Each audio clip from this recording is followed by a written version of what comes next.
Online science class में आपका स्वागत है।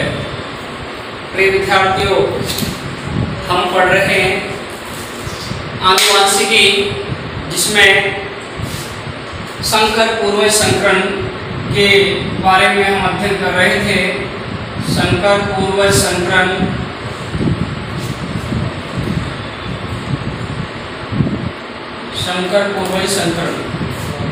देखिएगा, संकर पूर्वज संकरण के जो दो प्रकार थे, पहला था बाह्य संकरण।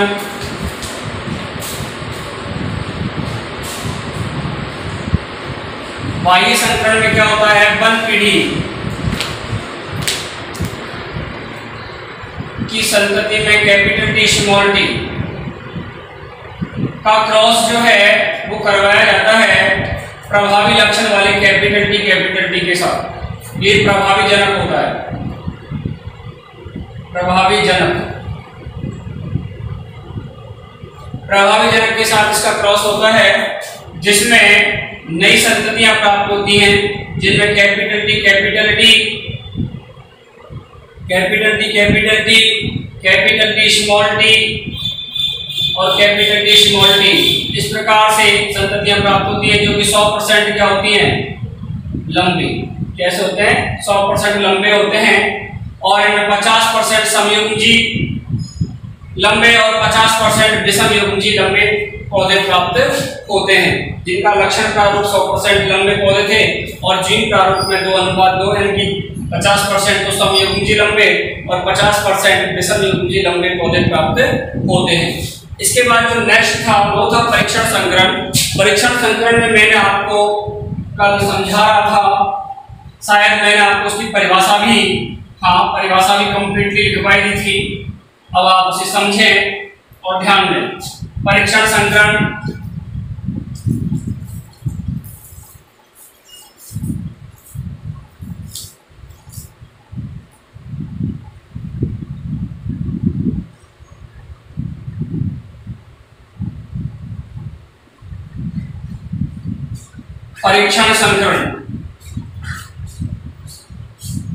प्रिय विद्यार्थियों, यहां क्या होता है, F1 पीढ़ी, ध्यान दें आप, F1 पीढ़ी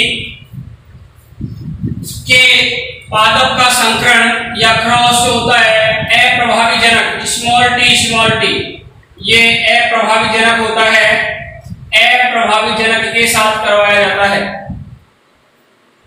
तो F1 पीढ़ी में होता है कैपिटल टी स्मॉल टी, इसका क्रॉस हो जाएगा स्मॉल टी अप्रभावी जनक के साथ। इससे युग्मक का निर्माण होगा और युग्मक का निर्माण होते समय ये बनेंगे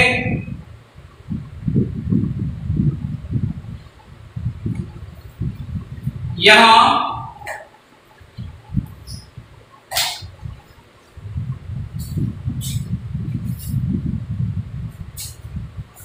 capital T small T, small T, ये दोनों क्या कहलाएंगे, विषमयुग्मजी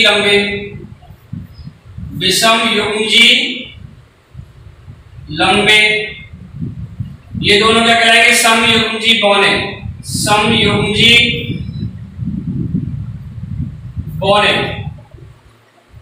यानी 50% तो लंबे और 50% बौने प्राप्त होते हैं। ये जो संतति है वो परीक्षण संकरण कहलाता है। इसमें आप कैसे लिखेंगे, जब F1 पीढ़ी के पादपों का क्रॉस या संकरण इससे करवाया जाता हो, जनक पीढ़ी में कौन सा, प्रभावी जनक के साथ करवाया जाता हो, तो प्रभावी जनक के, अप्रभावी जनक स्मॉल टी, F1 पीढ़ी का क्रॉस किससे करवा रहे हैं, अप्रभावी जनक के साथ करवाते हैं, तो 50% विषमयुग्मजी लंबे और 50% समयुग्मजी लंबे पौधे प्राप्त होते हैं, जिनका लक्षण प्रारूप तो क्या हो जाएगा, 2:2 अर्थात 1:1, और जीन प्रारूप में क्या हो जाएगा, 2:2 अर्थात 1:1। अर्थात इस संकरण में, परीक्षण संकरण में लक्षण प्रारूप और जीन प्रारूप अनुपात कैसा होता है, समान होता है। ठीक है, परिभाषा आपने कल लिख ली थी, अब इसके उदाहरण लिख लेना आप।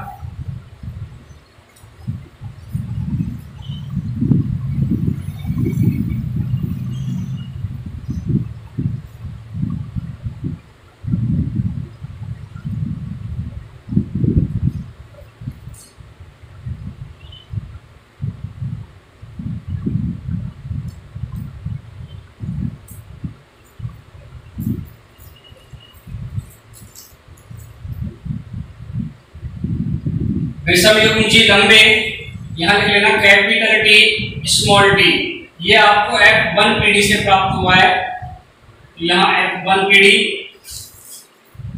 ये F1 पीढ़ी की संतति हो जाती है। इधर लिखेंगे हम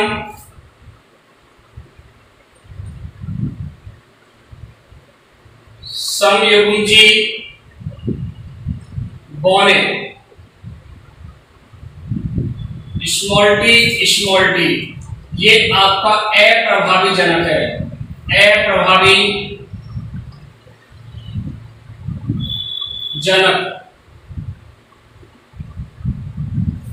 अप्रभावी जनक युग्मक निर्माण होगा कैपिटल टी स्मॉल टी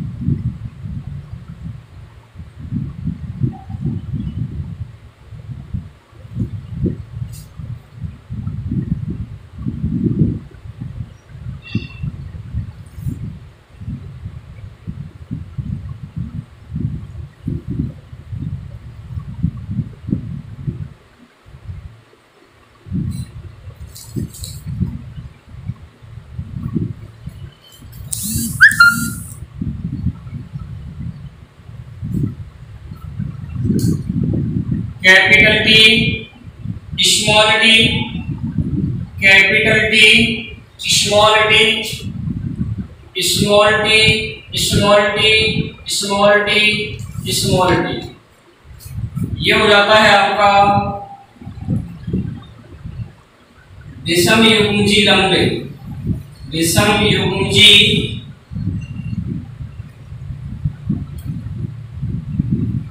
लंबे 50%, ये हो गया आपका समयुग्मजी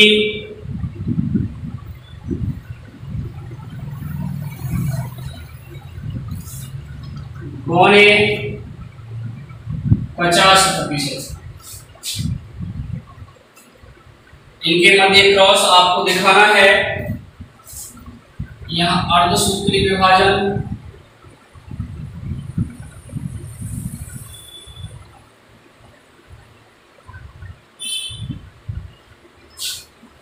ये युग्मक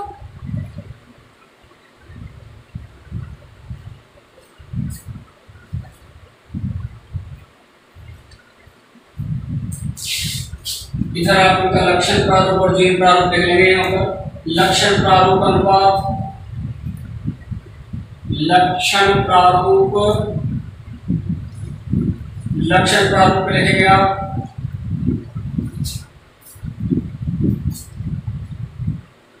50% विषम युग्मजी लंबे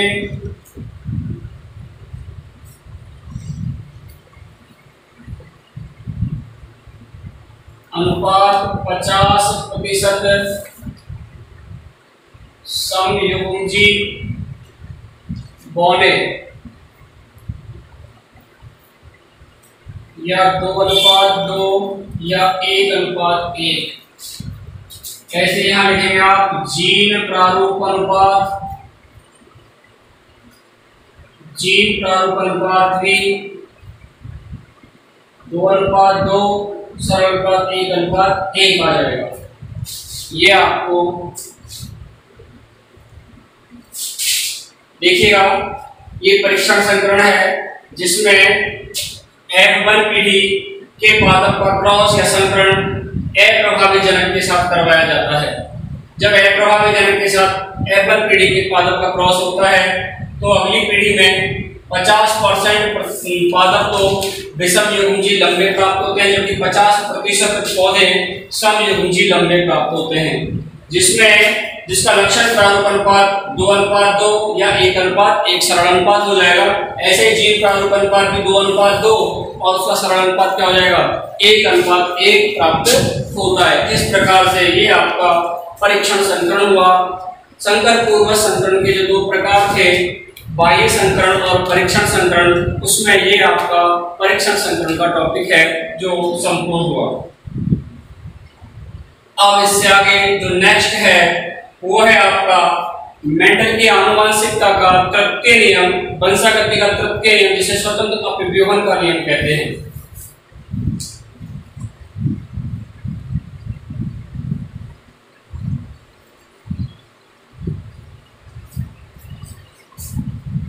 तीसरा नियम वंशागति का स्वतंत्र अपव्यूहन का नियम कहलाता है। यह नियम मेंडल के द्विसंकर संकरण के प्रयोगों के परिणामों पर आधारित है। द्विसंकर संकरण, जहां दो लक्षणों की वंशागति का अध्ययन किया जाता है, ऐसा संकर द्विसंकर संकरण कहलाता है। उसके परिणाम जो हैं उन पर आधारित है मेंडल का ये स्वतंत्र अपव्यूहन का नियम। सबसे पहली बात तो है वंशागति का तृतीय नियम है, वंशागति का तीसरा नियम,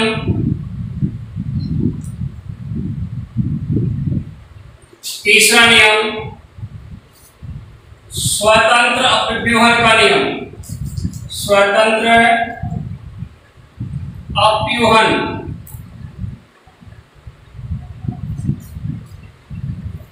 का नियम, स्वतंत्र अपव्यूहन का नियम। ये बहुत ही महत्वपूर्ण नियम है जो मेंडल के द्विसंकर संकरण के परिणामों पर आधारित है। द्विसंकर संकरण के परिणामों पर आधारित है। पहली बात, यहां क्या हुआ, इस प्रयोग के लिए मेंडल ने दो लक्षणों की वंशागति का अध्ययन किया और उसके आधार पर अपना नियम प्रस्तुत किया। अपव्यूहन शब्द संस्कृत भाषा का संस्कृत भाषा से लिया है, जिसका अर्थ होता है बिखर जाना। जो स्वतंत्र रूप से अपने आप को अभिव्यक्त करता है, बिखर जाता है, कैसे है ये उसे समझे आप।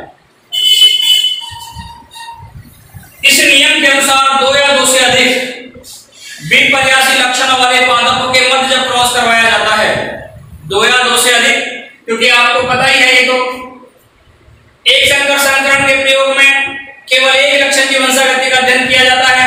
ये द्विसंकर संकरण के परिणामों पर आधारित है, इसलिए यहाँ कम से कम कितने लक्षण लिए जाएंगे, दो लक्षणों की वंशागति का अध्ययन किया जाएगा। दो से ज्यादा भी किए जा सकते हैं, लेकिन दो तो कम से कम होने चाहिए। तो जब दो या दो से अधिक विपर्यासी मतलब एक दूसरे के विरोधी, विपरीत विपर्यासी लक्षणों के मध्य जब क्रॉस करवाया जाता है, संकरण करवाया जाता है, तो प्रत्येक लक्षण पृथक हो जाता है और पृथक होकर अपनी अभिव्यक्ति स्वतंत्र रूप से दिखाता है। ऐसा जो नियम है वो कहलाता है स्वतंत्र अपव्यूहन का नियम। क्या कहलाएगा?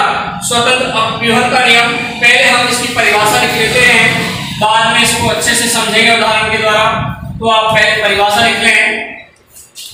इस नियम के अनुसार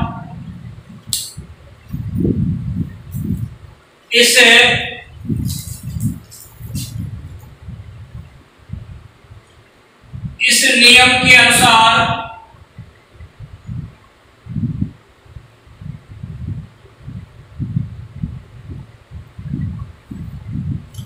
जब दो या दो से अधिक,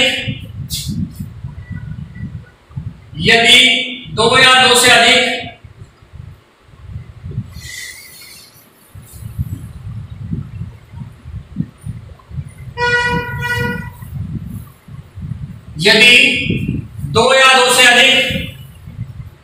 विपर्यासी लक्षण वाले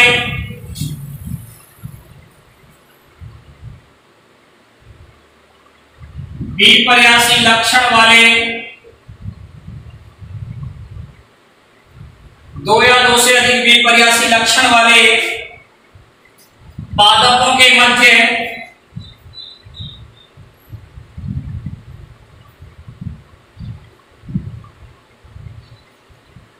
संकरण करवाया जाता है,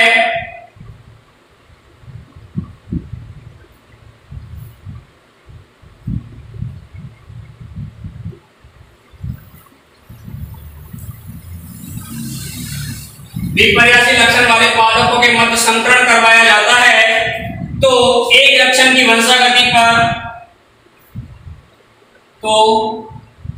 एक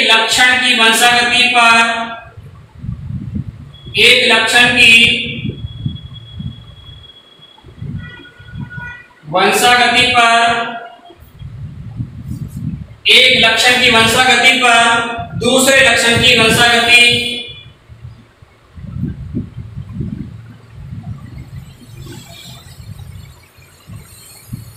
दूसरे लक्षण की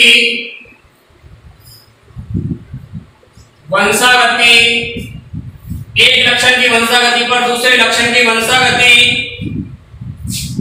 का कोई प्रभाव नहीं पड़ता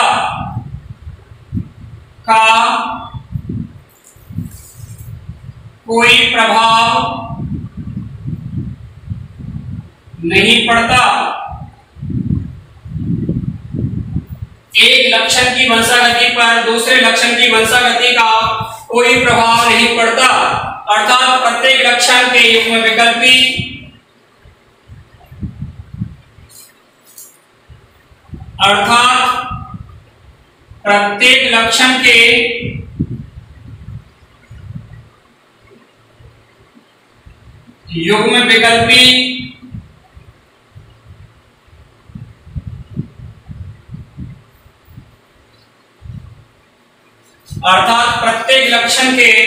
युग्म विकल्पी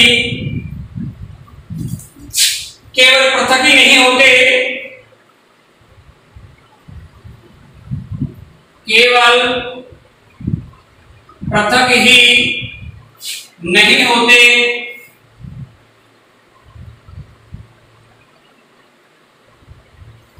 अपितु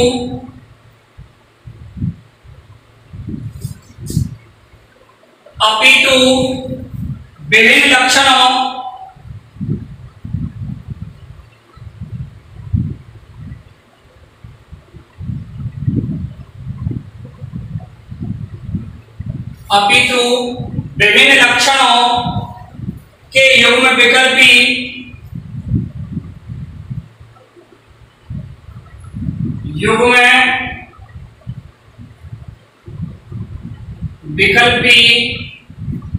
अपितु विभिन्न लक्षणों के युग्म विकल्पी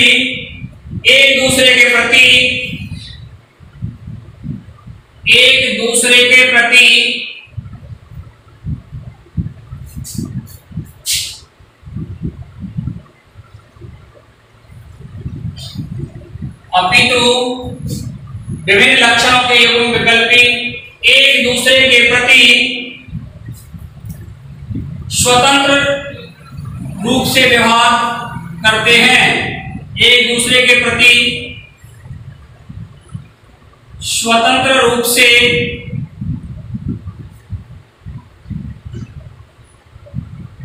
व्यवहार प्रदर्शित करते हैं।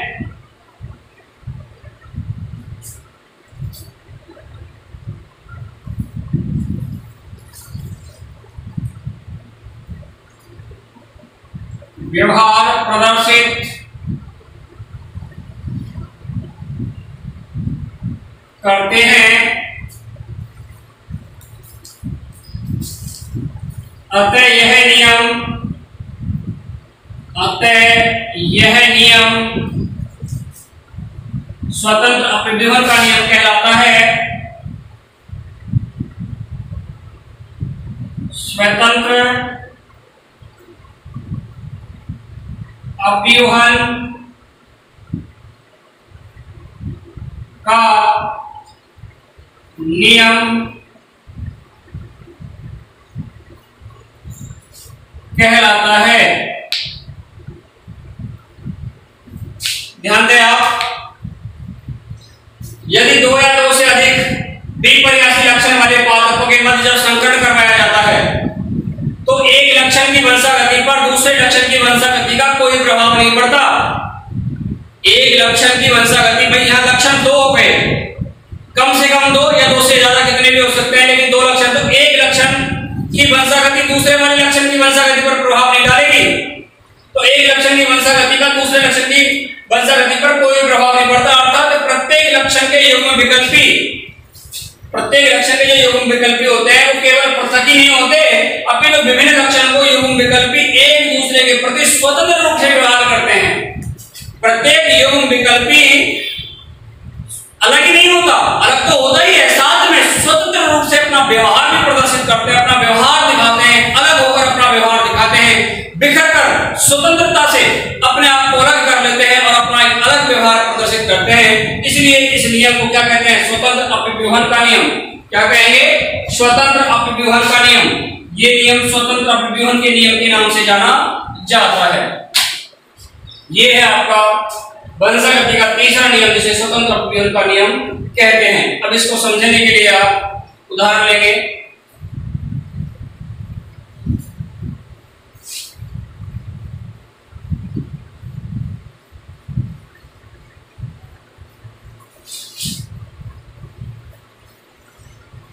मेंडल के बंसा गति का ये जो तीसरा नियम है, इसे स्वतंत्र अपव्यूहन का नियम इसीलिए कहते हैं क्योंकि यह नियम स्वतंत्र रूप से, इसमें जो लक्षण होते हैं, विपर्यासी लक्षण, वो अपने आप को स्वतंत्र रूप से अभिव्यक्त करते हैं। एक लक्षण दूसरे लक्षण की बंसा गति पर प्रभाव नहीं डालेगा।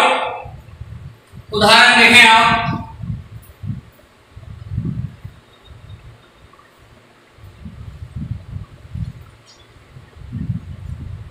ये जो नियम है, इसमें मेंडल ने क्या किया? मटर के समयुग्मजी पीले और गोलाकार, इस नियम में मटर के पीले गोलाकार,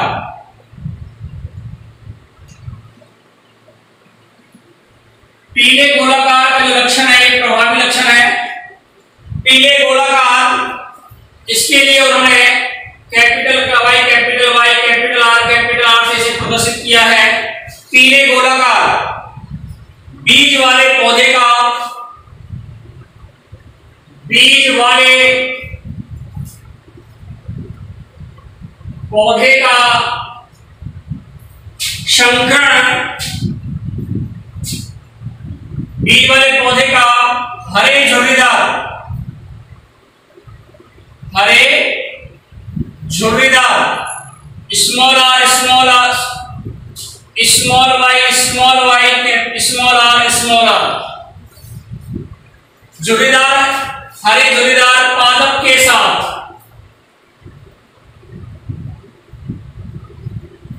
संकरण करवाया।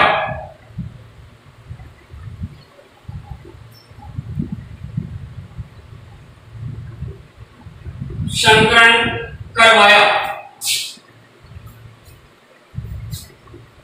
अब यहां से जब इनके मध्य संकरण होगा तो F1 पीढ़ी में प्रभावी लक्षण प्रकट होंगे और प्रभावी यहाँ पीले और गोलाकार हैं, जबकि हरे और झुर्रीदार का जो लक्षण है वो अप्रभावी लक्षण होता है। तो इनके मध्य क्रॉस करवाया। तो ध्यान दें आप, यहां लिखेंगे हम पीले झुर्रीदार, पीले गोलाकार, पीले गोलाकार,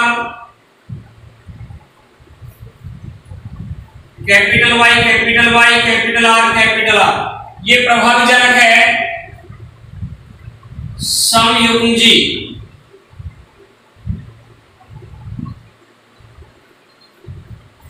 यहां हरे झुर्रीदार,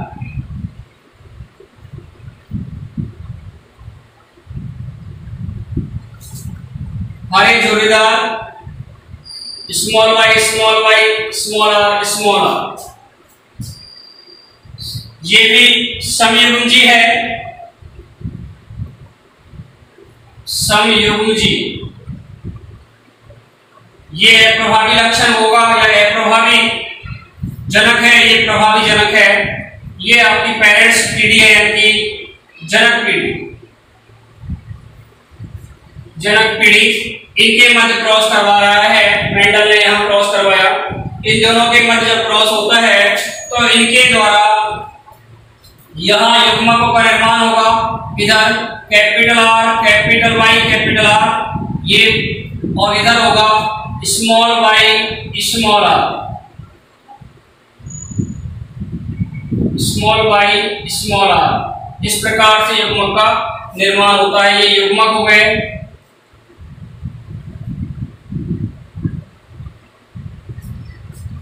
और F1PD जो प्राप्त होगी आपकी, उसमें प्राप्त होगा आपको capital Y, small y, capital R, small r, ये संतति प्राप्त होती है। ये है आपकी F1PD। F1PD हो गई, जिसमें आपको प्राप्त होंगे, ये कहलाएगा पीले गोलाकार, इन्हें कहेंगे पीले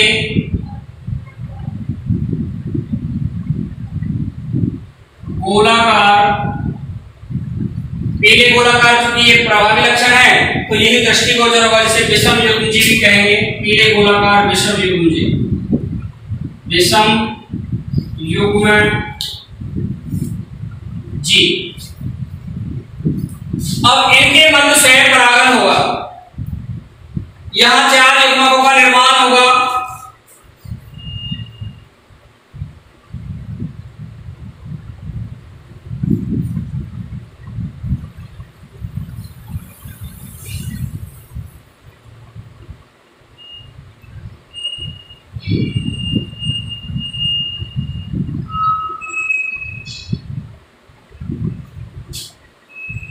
इनके मध्य यहां स्वयं परागण, स्वयं परागण के द्वारा ये बनाएगा कैपिटल वाई, कैपिटल आर, ये बनाएगा कैपिटल वाई, स्मॉल आर, यहां बनाएगा स्मॉल वाई, कैपिटल आर, फिर ये दोनों स्मॉल स्मॉल। ये है आपके यहाँ युग्मक। इनके मध्य इनसे F2PD प्राप्त होती है। ये युग्मक बनेंगे, इनसे आपको F2PD प्राप्त करनी है। तो अब आप इसके लिए एक आपको शतरंज पट्टी का नुमा रचना, जिसे आप चेकर बोर्ड भी कहते हैं, चेकर बोर्ड या शतरंज पट्टिका के माध्यम से आपको समझना है। उसी के माध्यम से आपको ये समझ में आएगा, जिसे आपको नेक्स्ट क्लास में बताया जाएगा। आज यहाँ तक इतना ही होगा और नेक्स्ट डे आपको शतरंज पट्टिका के माध्यम से स्वतंत्र अपघटन के नियम को समझाया जाएगा। धन्यवाद। ऑनलाइन साइंस क्लास में आपका स्वागत है। प्रिय विद्यार्थियों, कक्षा 9 का ये अध्याय 4 परमाणु स्ट्रक्चर, परमाणु संरचना के बारे में हम पढ़ रहे हैं। हमने पिछली कक्षा में संयोजकता के बारे में पढ़ा। किसी भी परमाणु के बाह्यतम कोश में, सबसे अंतिम कोश में जितने इलेक्ट्रॉन होते हैं वह उसके संयोजकता कहलाती है। यदि बाह्यतम कोश में 1 इलेक्ट्रॉन है तो उसकी संयोजकता 1 होगी। यदि बाह्यतम कोश में 2 इलेक्ट्रॉन है तो उसकी संयोजकता 2 होगी। 3 है तो 3 होगी। इसी प्रकार से बाह्यतम कोश में उपस्थित इलेक्ट्रॉन की संख्या के आधार पर हम उसकी संयोजकता का निर्धारण कर लेते हैं। इसके बाद जो अगला टॉपिक है इसमें वो है परमाणु संख्या। परमाणु संख्या या परमाणु क्रमांक बहुत ही अच्छा टॉपिक है। परमाणु संख्या, परमाणु क्रमांक।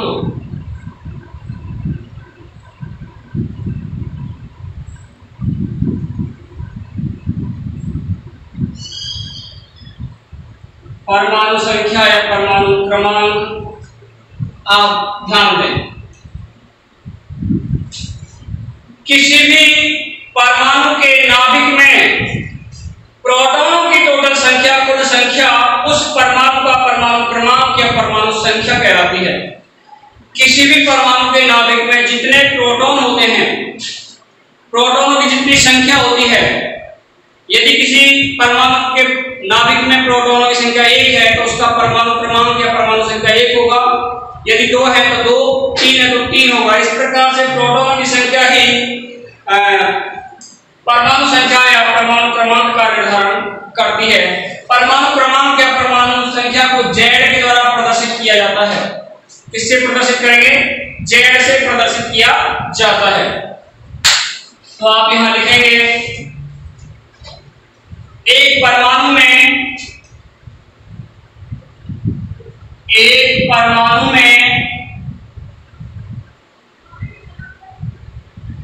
एक परमाणु में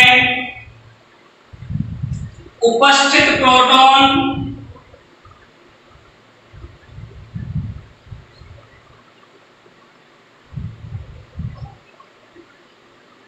एक परमाणु में उपस्थित प्रोटॉनों की संख्या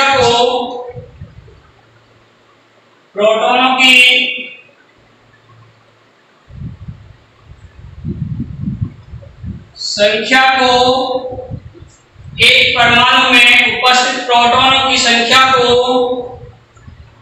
उसकी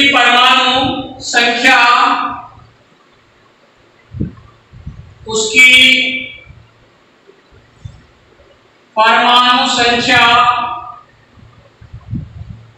या परमाणु क्रमांक कहते हैं, या परमाणु क्रमांक कहते हैं।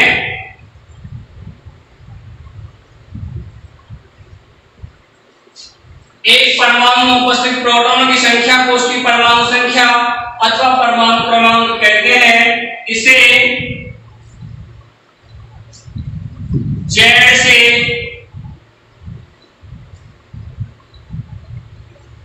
प्रदर्शित करते हैं।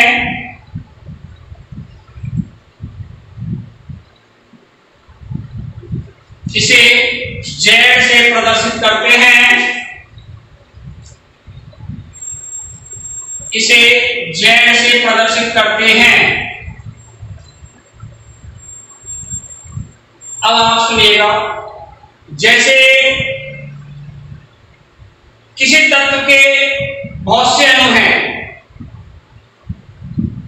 एक ही तत्व के अणुओं की संख्या बहुत है, अनेकों हैं, तो उन सबका परमाणु क्रमांक एक ही होगा, समान होता है। नहीं कि उनके परमाणु क्रमांक अलग अलग होंगे, परमाणु क्रमांक समान ही होता है।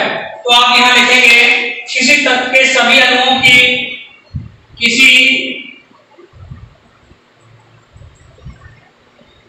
तत्व के सभी अणुओं किसी तत्व के सभी अणुओं किसी तत्व के सभी अणुओं की परमाणु संख्या